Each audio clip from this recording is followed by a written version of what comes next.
And I think, the people pushing the agenda have capitalized on the fact that parents are busy.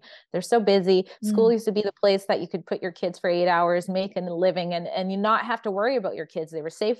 It was easy. It's funded by the state. And now we're seeing how that has been hijacked. One example of such coming out of the West Point Grey Academy in Vancouver. I think we have some pictures that I put together for their last 2 years of Pride festivities.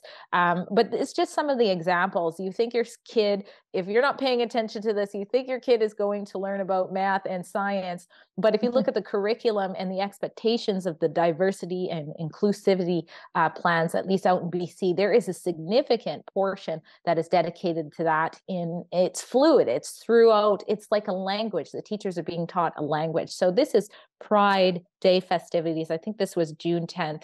But you can just see they've been given these flags. They've always been told to wear colors. And let's think about colors. Let's think about the rainbow and how fun and exciting that is to young kids. And even breaking up the normal routine is always fun for kids if you get a chance to go out or do anything out of the norm. But if you look at the top left, I just want to point out, this is some of the work that they were working on here. It looks like they had to do, if you look at the top left of my tweet there, the picture, but they had to do some projects on different characters who I suppose are the bravest ones you can find in the LGBTQ plus fight. And they have James Charles there. So a child has gone home and I suppose done their research, or whether they did it at home or hidden behind closed doors at school. And James Charles, I mean, if you look it up, has admitted to inappropriate conduct via text messages, flirting with minors, 16-year-old boys.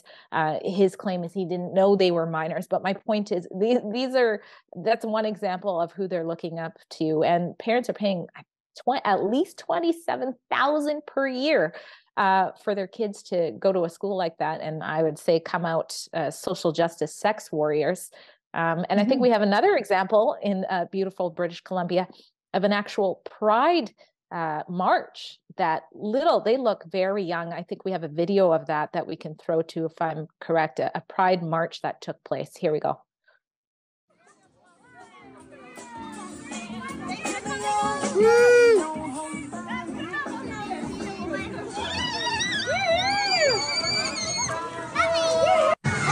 Oh, that's cute. There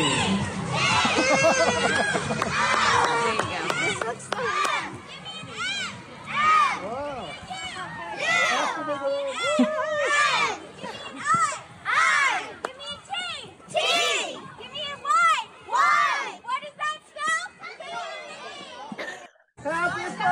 I mean, I wouldn't be like, do they do this for Canada Day? Do they do this for other celebrations, for other holidays?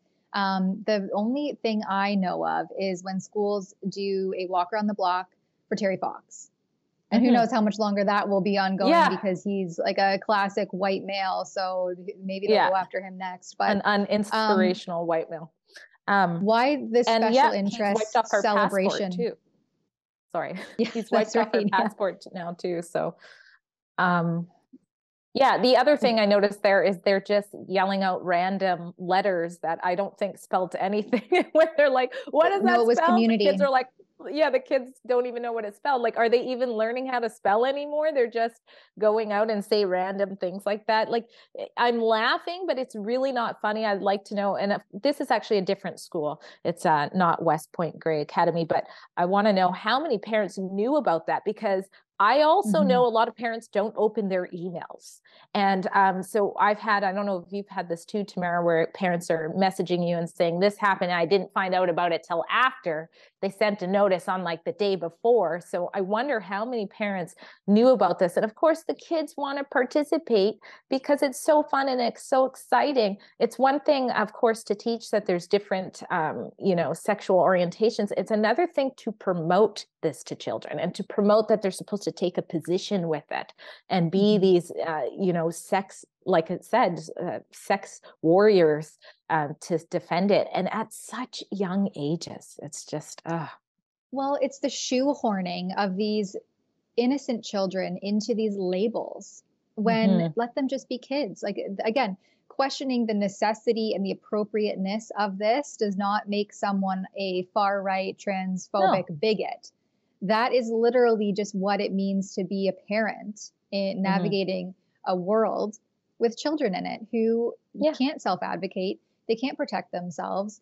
They look to the adults in their lives and their parents to advocate on their behalf and protect them from content and materials and conversations that are inappropriate for them, that they can't logically rationalize or reason. And so that's where, you know, the frontal lobe is not even fully developed until your early to mid 20s, in some instances, even late 20s. And so shoehorning these kids into these labels when they don't even have their reasonable brain properly developed is really, in my opinion, criminal.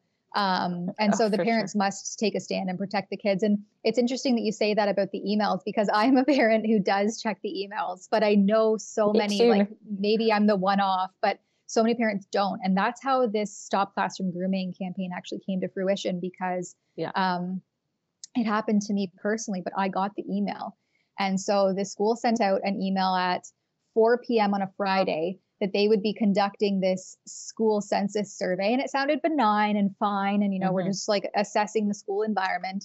But I had already been informed through our tips line that these surveys were being put out to students, and they were soliciting, like I mentioned, the gender identity and the sexual orientation of children. And so nowhere in this email did it make any mention of any of that. But my flags were already up, and I knew this was kind of in the works somewhere along the line. So I just revoked consent for my child to participate in it. But it didn't matter, because so they did ask children for their gender identity and sexual orientation. And it didn't matter that my child did not participate in the survey, because they then go out to recess and all the kids are like, what's gender identity? What's sexual orientation? Why were they asking me my sexual orientation? What does lesbian mean? And then you don't have any oversight from any adult during this conversation. You have kids and they're just left. Kids. Exactly. They're just left to their own devices. And so luckily we have those conversations. We're a very open family. Yes. And we keep our kids in the loop about things. We give them age appropriate responses for their questions and are very forthcoming with information to them, and also giving them pointers on what to look for and look out for and be on the lookout when they're in spaces where they don't have their parents. And so they're already well equipped, but there's so many students who aren't. And that's, I think, where the tragedy lies. That's a clip from something we call Rebel News Daily. It's our daily live stream hosted by my friend David Menzies, but the show also includes a rotating cast of hosts and special guests, including me. It's a great way for us to talk about the news of the day as the news is happening in an unscripted fashion, and it's an awesome way for you to interact with us as well. We stream every weekday, 1 p.m. Eastern, 11 a.m. Mountain, wherever you find Rebel News. See you there.